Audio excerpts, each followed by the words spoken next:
There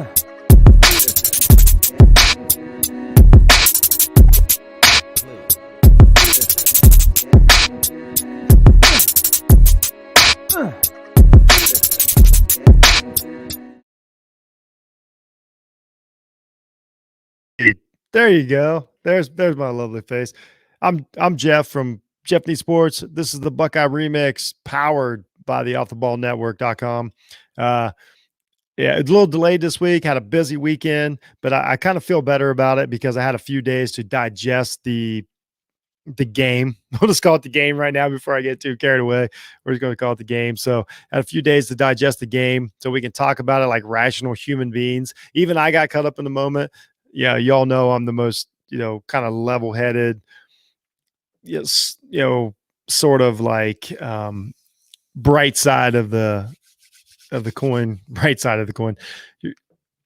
Basically this. I took some time. I took 24 to 36 hours to digest my feelings after the Oregon loss, and I feel better about it now. So here we go. So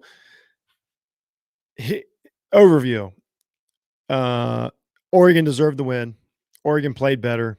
Oregon was definitely more prepared, ready to play that game. Oregon was ready for the fist fight. They brought it to Ohio State. They were excited to be in Ohio Stadium. A lot of these kids haven't played in a couple years. They were excited to be there. They're excited to play the game. Obviously it goes back to 6 years ago, the national championship game. Then you go back 2010. That game that a lot of people still remember how that went. Oregon wanted this victory. They brought it to Ohio State. They brought the fight to them, and they succeeded. That's it. That's the overview. Ohio State's offense put up a ton of yards. Oregon's offense put up a ton of yards. There's a lot of blame to go around. Everything's being put on Ohio State's defense right now. We understand what it looked like. Oregon can say the same thing. But the truth is Oregon was ready to play, had a game plan, executed every facet of their game plan better than Ohio State. And I'm not even kidding. The quarterback was ready. They had their best defensive player in Thibodeau out. They had everything going there against them, so to speak. The spread was 14. The country was thinking one way. Oregon had a completely different idea. So it is what it is. Oregon was ready to play, took the game to Ohio State, won the game, deserved the game. Knee jerks. Defenses definitely needs work. Can we say work? Defense definitely needs work. We'll get into this a little bit. I don't put everything on it, but obviously I saw what you guys saw. I saw missed assignments. I saw hesitation. I saw didn't know what to do with the reads. I saw all that. Also, my knee jerk is CJ Stroud, though, is a good quarterback. He's a fine quarterback. Everybody keeps throwing these yards back at me. We'll have the CJ Stroud conversation here in a second. Everybody throws these yards back at me. And I understand. I'm not saying he played bad, but he has improvement. He has a ways to go before he's that guy. And this is what I keep telling everybody. That's fine. I understand. Your retaliation is he's 19. He had the third or second most passing yards in Ohio State history in a game. All these things. I can't argue any of that. That's the truth. But the fact is, though, you have to finish drives. You have to get first downs. You have to convert third downs more than anything. Oregon had a lot more chances on offense than they probably deserved, considering how good our Ohio State offense can be. So my knee jerk was, I give Stroud a pass on being a young quarterback and where he's at. Ohio State is not a team that we don't have building years. We don't have rebuilding. We don't have, building on things to next year. We have every year we need to go to the playoffs. That's our goal. That's why we get all these 5-star recruits that everybody brags about all summer. Everybody brags about, for 2 years, like all these 5-star, all these 5-stars, all these 5-stars. So we can't have a season to where we're like, oh, the quarterback's, needs to do this, and there's building blocks and needs to grow up, and he's only 19. It's his job. He's got to figure out what to do with it. So my knee jerk was our quarterback's not where he needs to be, even though he's a really good football player. He's in a tough spot. He plays for the highest profile team in the country, a top, 2 or 3 team in the country. So, that was it. That it wasn't my knee jerk was it wasn't all because of the defense. So let's get the offense. Offense looked really good. Wide receivers are great. Once again, Jackson Smith and Jigba looked great. Wilson unguardable, Olave unguardable. We know the deal. We know the deal. I don't think they're using the tight end quite enough. The running backs got held up a little bit, a little predictable. I mean, Ohio State's offense is a little predictable, but it becomes predictable. I know that this entire show, this entire podcast is going to sound like a CJ Stroud, pile on session, but it's really not. But he just happens to be the quarterback. If it was Justin Fields, people would be murdering him this week for the little mistakes that he made when we expect perfection at Ohio State. So, the wide receivers look good. The running game is something to be desired, but that's also like, is it because they weren't, if they stopped worrying about the passing game, can Oregon take some chances, blah, blah, blah. Once again, they played the game wonderfully. Offense looked good. I don't think everybody else's knee jerk was the offense wasn't the problem. The quarterback's not the problem. We don't have to worry about that. Yards. All I keep hearing is yards, yards, yards, yards. Well, all I know is that we punted like 7 times. So you can't tell me in a 7-point loss that there aren't points that we could have gained there when we give up 7 possessions. In 7 possessions, this Buckeyes vaunted Buckeyes offense, everything we know about them over the last, we're pushing, 7-8 years now of offensive success. You can't tell me that there's nothing the offense could have done to change the outcome of this game when they lose the game by 7 points, and especially when they get 2 shots at the end of the game to tie it. They had shots early in the game to take the lead, to push the lead. I think it was too easy this week to say defense, defense, defense, terrible, terrible, terrible, fire Coombs, fire Coombs, fire Coombs. And the offense only scored on every other possession. That's just not what we're accustomed to. If they just get 3 more field goals, they win. You know what I mean? There's so many ways. I think we went a little easy on the offense.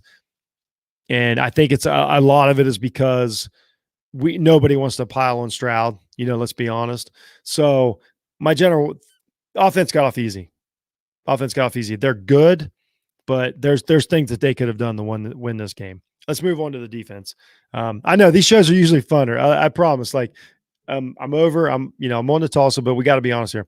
The defense, yes, they're hesitant. That's the only thing I can say.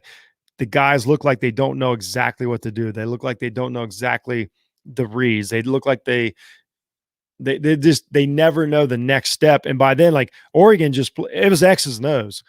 It was like drawing it on a whiteboard. Oregon was running their X's or O's, and the Ohio State defense was the X's, and they knew exactly where they were supposed to be.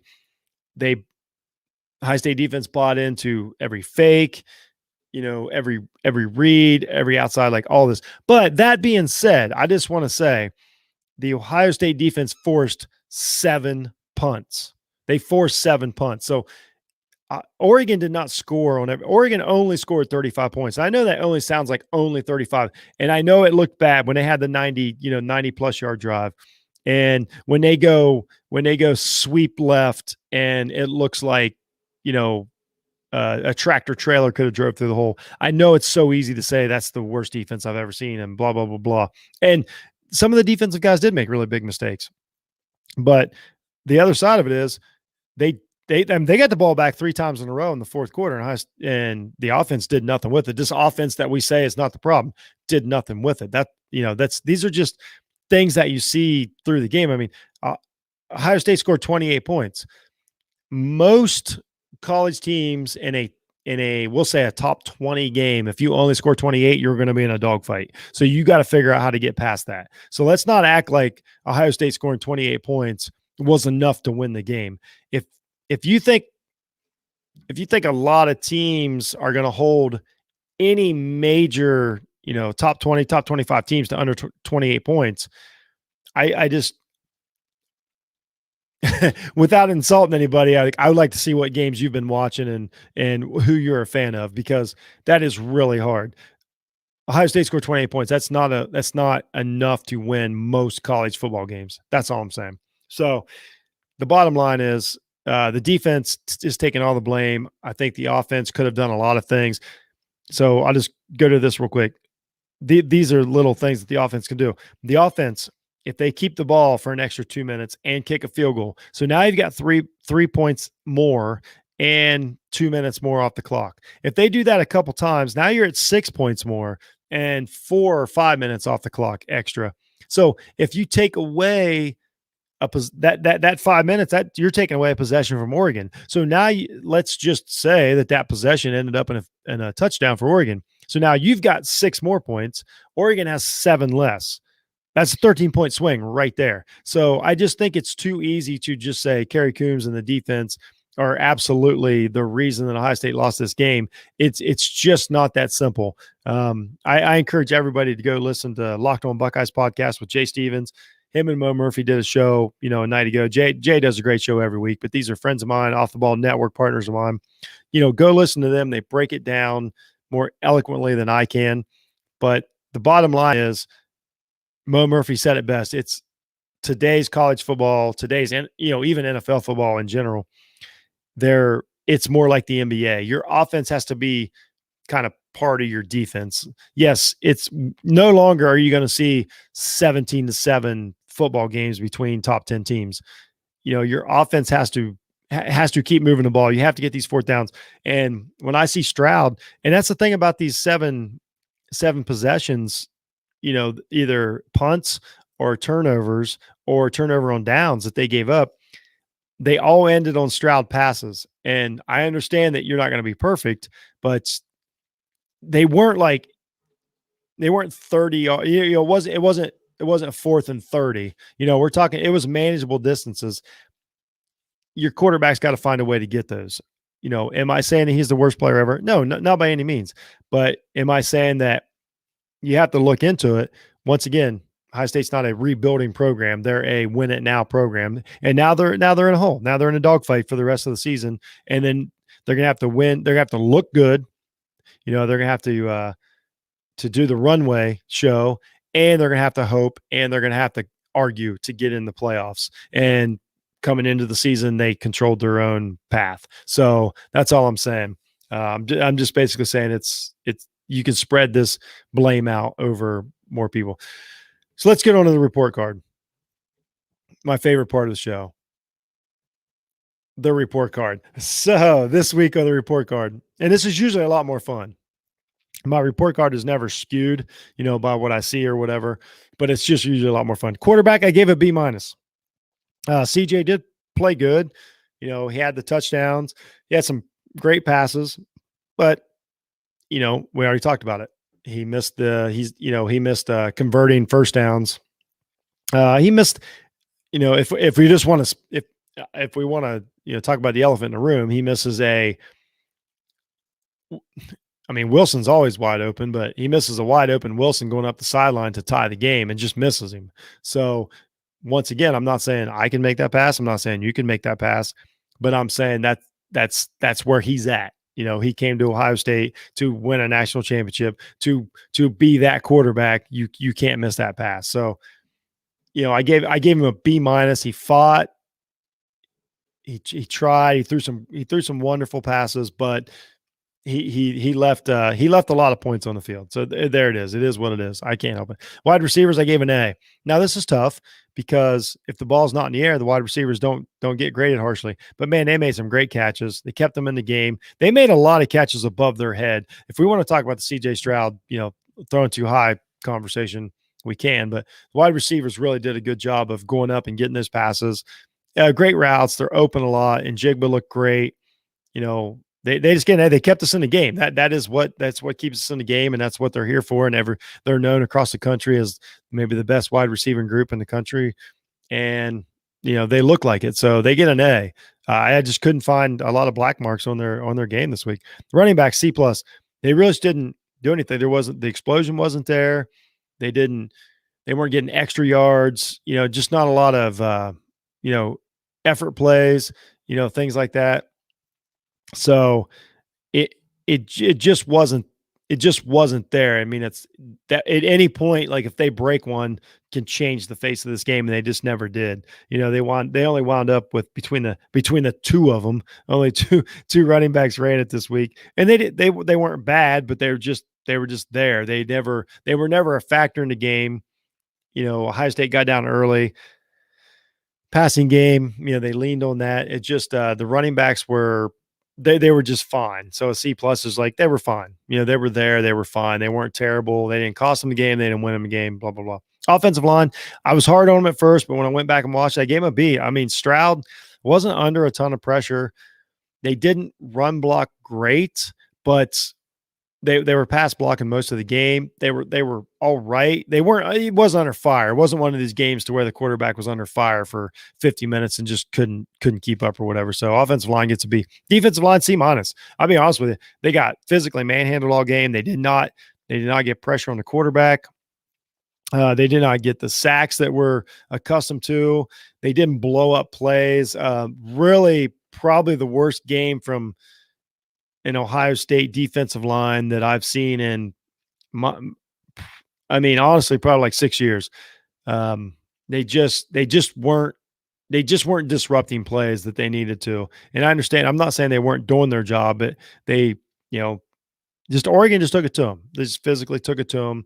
It was a wrestling match and Oregon won. So I hated to say it, but I couldn't find a reason to really, give a whole lot of credit to the defensive line. C minus. Linebackers, I just gave them a D plus. It was like they weren't there.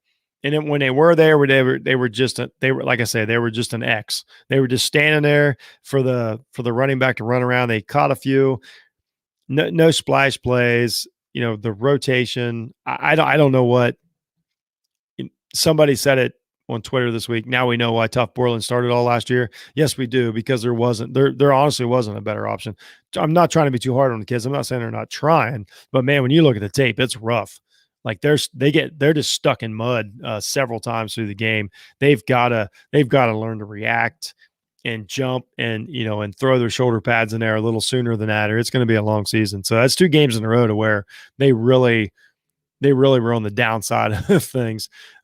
Defensive backs, I gave them a C. There wasn't a ton of action their way. They gave up. Basically, they got a C because their safeties just can't figure it out. When the other team needs a big play, they can count on the safety making the wrong read, and they can count on the guy being open. I thought Burke, once again, showed fight and played really well, which was cool. But, I just can't excuse, basically the biggest touchdown in the game. Oregon drives down. They got one guy on a pass route, and we don't even cover him. It's tough. It's tough. It's tough to watch the safety play. Proctor's out for the year now, which is really sad, mostly for him. I never want these guys to be out at all. So mostly just because he can't play, but also because that's a huge hole in the defense. And it showed. Defensive backs just as a C. Once again, like, you weren't the reason they lost, but you weren't the reason they won. You just kind of played the game, which is crazy to say about Ohio State. Head coach, C plus. That's it. He didn't get rattled, but when I say head coach, we all know I'm talking about the coaching staff. First of all, Ryan Day's players were not ready to play this game. They were not ready to go into a dogfight, and they, for at least the first quarter and a half, just got it taken to them and couldn't respond, couldn't react, and were just defeated. He rallied a little bit. I know he's got a lot to do with the quarterbacks and the offense and all that, but your coaches work under you. I'm not saying you're not partners. They don't work for you, but they do work under you.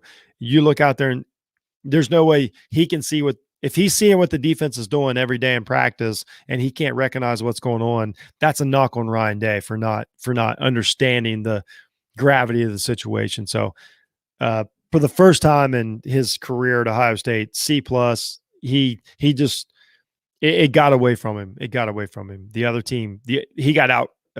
Mario Cristobal outcoached him in every facet of the game. That coaching staff was almost perfect. Did everything they needed to do, and they only won by 7. Oregon's coaching staff and players played exactly the game that they wanted to play and only won by 7, which means that Ohio State lost because of execution, of a play here and there. That's coaching. I'm sorry. That's coaching. It's preparedness. That's not. They had 10 days to get ready for this game and look at film and do all this, and they came out flat as a pancake. So, head coach C plus this week. Good news. Ohio State's a life sport. They're not dead. They got Tulsa this week. I have no idea what to make of that. I don't even care. Like, it really doesn't matter what Ohio State does until probably going into the Big Ten championship game, if they're fortunate enough to be undefeated going into that. Possibly when they come out of it before they have to argue. So what they put themselves in a position now. They have to win. They have to beg for votes. They have to do the runway thing. They have to do the pageantry stuff, and they have to hope and wish, that they get a spot to get in. That's where they're at right now. In college football, things change every week. This is only week 2.